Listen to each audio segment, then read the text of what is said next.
안녕하세요. 오늘도 주의 백성아 기도하라 기도 모임에 참여해 주신 우리 모든 분들을 주님의 이름으로 환영하고 축복합니다. 오늘 이 시간에도 하나님의 은혜가 저와 우리 모든 성도님들에게 충만하기를 바랍니다. 오늘은 엘리사의 기도에 관한 말씀으로 함께 하나님의 말씀을 생각해 보려고 합니다. 먼저 제가 열왕기하 6장 14절에서 17절까지의 말씀을 제가 좀 봉독해 드리겠습니다. 왕이 이에 말과 병거와 많은 군사를 보내매 그들이 밤에 가서 그 성읍을 에워쌌더라. 하나님의 사람의 사환이 일찍 일어나서 나가보니 군사와 말과 병거가 성읍을 에워쌌는지라.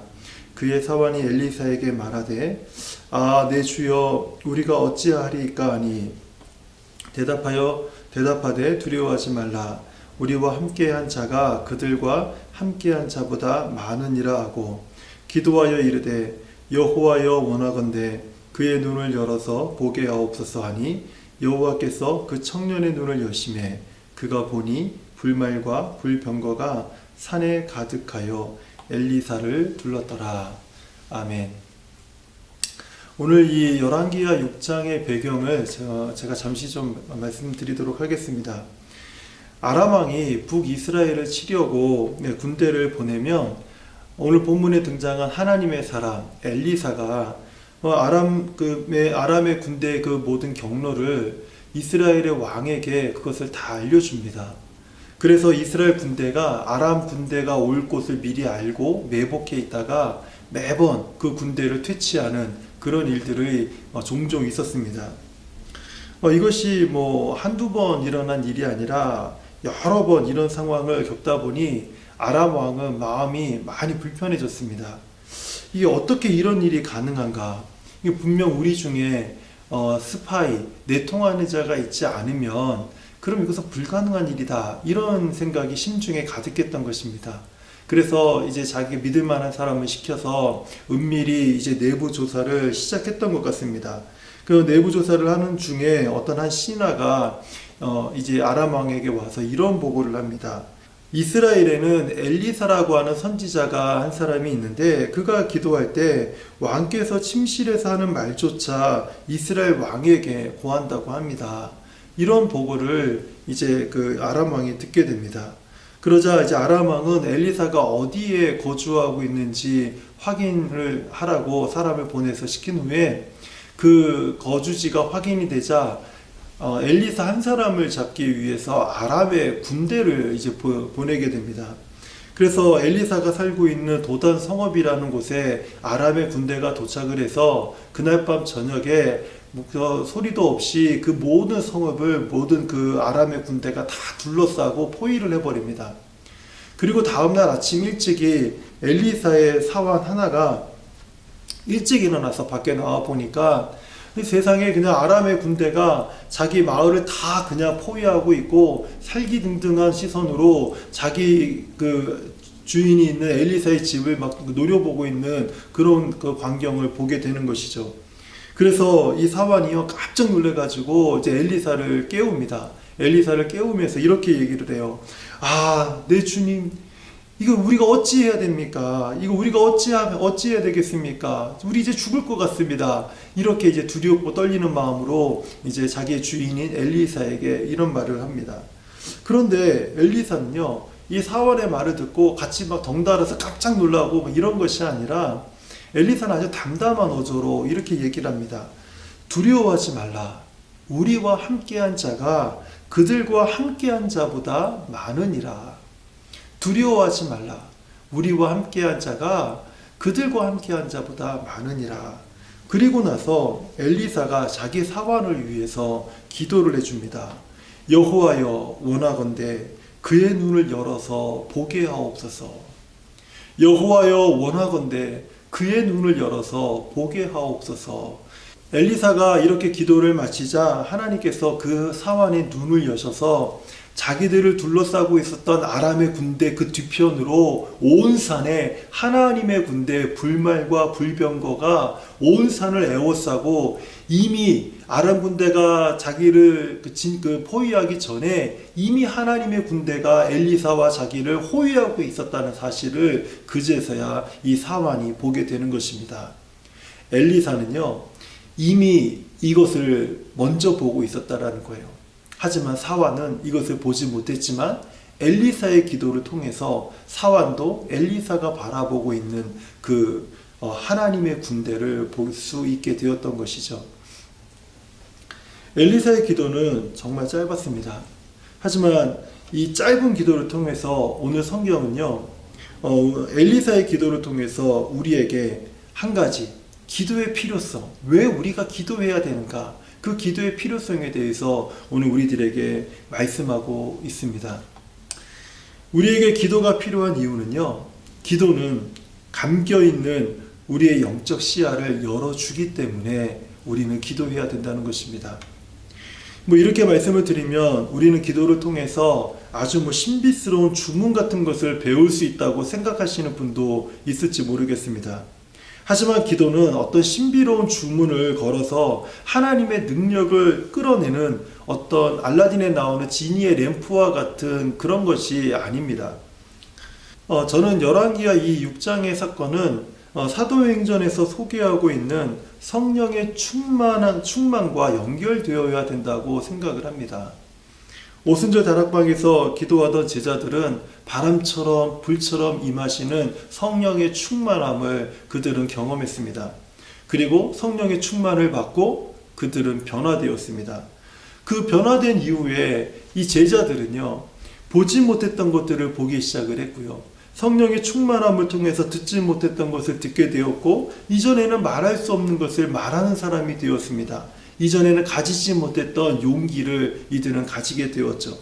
왜냐하면 성령 충만한 제자들은 성령 충만한 이후부터 하나님께서 하시는 일들을 그들이 보고 듣고 말할 수 있게 되었기 때문에 그렇습니다. 성령 충만한 사람들은요, 이전에 보지 못했던 이 하나님의 일을 볼 수 있는 능력을 가지게 된다는 거예요. 이것은 오늘날도 마찬가지입니다. 성령이 충만한 사람은 하나님이 창조하신 것부터 시작해서 하나님께서 우리 삶에 이루신 놀라운 구원에 이르는 이 신비스러운 사건들을 볼 수 있는 그 능력을 갖게 된다라는 거예요. 만약에 오늘날 우리가 성령 충만하다면 하나님이 창조하신 이 자연세계가 새롭게 보이기 시작할 것입니다. 심지어 땅에 피어나 잔디 한 풀 한 풀조차도 그 안에서 하나님의 생명을 느낄 수 있고 그 하나님의 생명을 내가 볼 수 있는 그런 영적 시야를 우리가 가질 수 있게 된다는 거예요.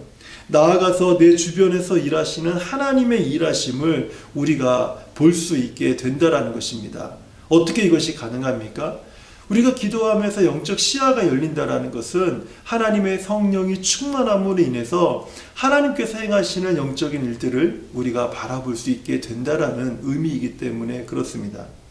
성령이 충만한 사람은요, 전에 깨닫지 못했던 이 성경 하나님의 말씀이 깨달아지기 시작을 합니다. 예를 들면요, 우리를 답답하게 했던, 또 우리를 좌절하게 만들었던, 두렵고 떨게 만들었던 어떤 환경들에 우리가 놓인 적이 한두 번 있지 않겠습니까? 그런 환경들이 우리를 가두고 있었을 때 우리는, 대부분의 사람들은요, 무기력해져가는 자기 자신, 아무것도 할 수 없고 어떤 해결책도 찾을 수 없는 자기 자신을 바라보고, 또는 이제 그렇게 나를 만든 이 세상을 원망하면서 살아가게 되죠. 하지만 성령이 충만하면요, 그렇게 나를 가두었던 환경에서 우리는 한 발짝 뒤로 물러설 수 있게 됩니다. 그 환경에서 잠시 나올 수가 있게 됩니다. 그리고 그 환경에 대해서 말씀하시는 하나님의 말씀, 하나님의 음성을 들을 수 있게 된다는 거예요. 그래서 그 하나님의 음성을 따라서 이제는 전에는 찾을 수 없었던 길, 앞이 하나도 보이지 않고 내일을 장담할 수 없고 그 소망이 없었던 그런 환경 속에 갇혀 있었지만, 이제는 하나님의 음성을 따라서 길을 찾아 그 환경을 벗어나고 그 환경을 떠날 수 있는 그런 어떤 시야를 우리가 갖게 된다는 것이에요. 엘리사는 기도의 사람이었습니다. 성령이 충만한 하나님의 사람이었습니다. 그래서 날마다 위기에 처한 자기 국가 이스라엘을 위해서 기도했던 선지자였죠. 그랬기에 엘리사는요, 북이스라엘을 구원하시기 위해서 일하시는 하나님의 열심을 아주 잘 알고 있었던 사람이었습니다. 그렇기 때문에 엘리사는요, 아람 군대가 쳐들어올 때마다 그 사실을, 하나님이 이스라엘을 구원하시기 위한 그 은혜들, 하나님의 방법들을 잘 알아서 그 이스라엘 왕에게 그 사실을 알려줄 수 있었던 것이죠. 우리가 기도해야 되는 이유는 성령의 충만함을 받기 위해서입니다. 왜냐하면 우리가 성령 충만함으로 들어가려고 하는 그 문의 열쇠는요, 오직 기도밖에 없기 때문에 그렇습니다. 엘리사는 성령이 충만하였기 때문에 하나님께서 행하시는 일을 볼 수 있었지만, 하지만 엘리사의 사환은요, 그것을 보지 못했습니다. 그 이유가 무엇일까요? 엘리사는 날마다 기도하며 성령이 충만한 사람이었는가 반면에 그의 사환은요, 기도하지 않은 사람이었기 때문에 그렇죠. 그래서 엘리사는요, 자기 사환의 눈을 열어서 자신이 보는 것을 보게 해달라고 하나님 앞에 기도했습니다. 이것이 우리가 기도해야 되는 또 다른 한 가지 이유가 될 수 있습니다. 우리는요, 나 자신을 위해서만 기도하는 것이 아니라, 나의 성령의 충만함을 위해서만 기도하는 것이 아니라 서로를 위해서 기도해야 된다는 것입니다. 부부는요, 서로를 위해서 기도해야 됩니다. 신앙생활하는 배우자의 모습이 자기 마음에 들지 않는다고 정죄하기보다는 나의 배우자를 위해서 기도하는 것, 이것이 굉장히 중요합니다. 교회 공동체를 위해서 성도들은 기도해야 합니다. 성도는요, 교회와 목회자를 위해서 기도해야 됩니다. 목회자는 성도와 교회를 위해서 기도해야만 합니다. 우리 순장님들은요, 자기 순원들을 위해서 기도해야 되고요. 순원들은 또 순장님과 자기 또 순원들, 서로 다른 순원들을 위해서 기도해야 합니다. 왜냐하면 정죄하는 것은 쉽기 때문에 그래요. 정죄하는 것은 쉽지만, 하지만 내가 정죄하는 사람을 위해서 기도하는 일은 쉽지 않기 때문에 그렇죠. 누군가를 판단하는 것은 쉽습니다. 하지만 그를 위해서 기도하는 것은 역시 쉬운 일이 아니죠. 우리는 예수님의 기도를 좀 떠올릴 필요가 있습니다. 예수님은 십자가 위에서 이렇게 기도하셨죠. 아버지여, 저들의 죄를 사하여 주옵소서. 자기들이 하는 일을 알지 못함이니이다. 예수님은 자기를 십자가에 못 박힌 사람들을 위해서 오히려 용서와 자비를 달라고 하나님 앞에 기도했습니다. 왜냐하면 그들이 하고 있는 이 일이 어떤 일인지조차 알지 못하고 그들이 행하고 있다는 사실을 예수님은 알고 있었기 때문에 그래요. 그래서 아버지여, 저들의 죄를 용서하여 주시옵소서, 이렇게 기도하신 것입니다.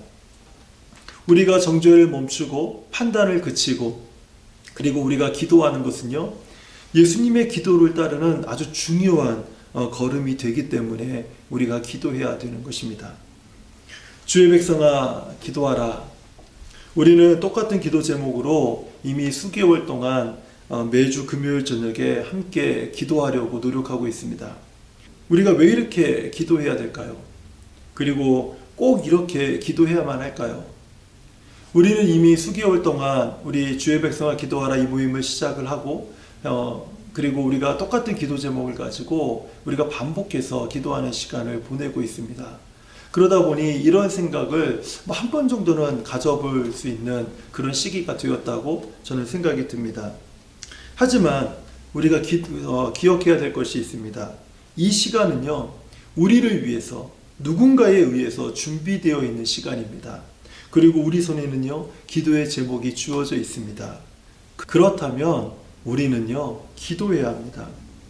주의 백성아 기도하라, 이 기도 제목을 붙들고 우리는 하나님 앞에 기도해야 합니다. 그리고 이 기도가 마치면 오늘 말씀처럼 나 자신과 우리 가족의 성령 충만함을 위해서 기도하시기를 바랍니다.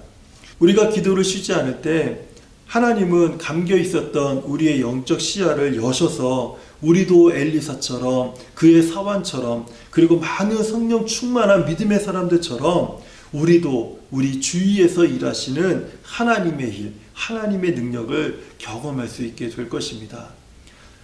사랑하는 성도님들, 주의 백성아 기도하라.